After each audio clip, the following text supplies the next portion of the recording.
ఈ జగన్ రెడ్డి అని చెప్పి కూడా నేను మీకు తెలియజేస్తున్నా. నేను చెప్తున్నా, నేను జిల్లాల్లో ఏం చేశానో చెప్తా. నీకు ధైర్యం ఉంటే దీనికి సమాధానం చెప్పమని అడుగుతున్నా.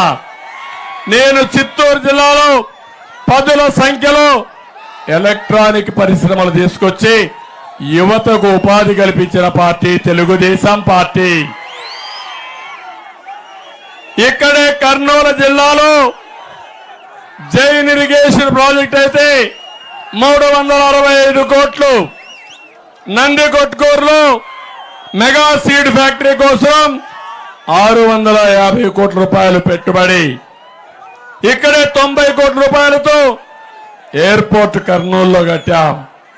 ఇంకో పక్క 96 ఎకరాల్లో టెక్స్టైల్ పార్క్ కోసం ఎమ్మిగనూరులో ప్రారంభం చేశాం. ఇవన్నీ మనం చేసి వీళ్ళు చేసిన పని మీరు చూస్తా ఉంటే ఒక్కటి కూడా సాధించలేకపోయారు. ఇంకో పక్క మీరు ఒకసారి చూడండి, ఈ జిల్లాలో ముచ్చుమర్రి, సిద్ధాపురం, పులకుర్తి, గోరుకల్లు, పులికనుమ, అవుకు, గురు రాఘవేంద్ర లిఫ్ట్ ఇరిగేషన్, వేదావతి, ఇవన్నీ చేసిన పార్టీ తెలుగుదేశం పార్టీ. అవునా కాదా అని మిమ్మల్ని అడుగుతున్నా. రాయలసీమలో బిందు సేద్యానికి 90% సబ్సిడీతో మీ అందరికీ సరఫరా చేశాం.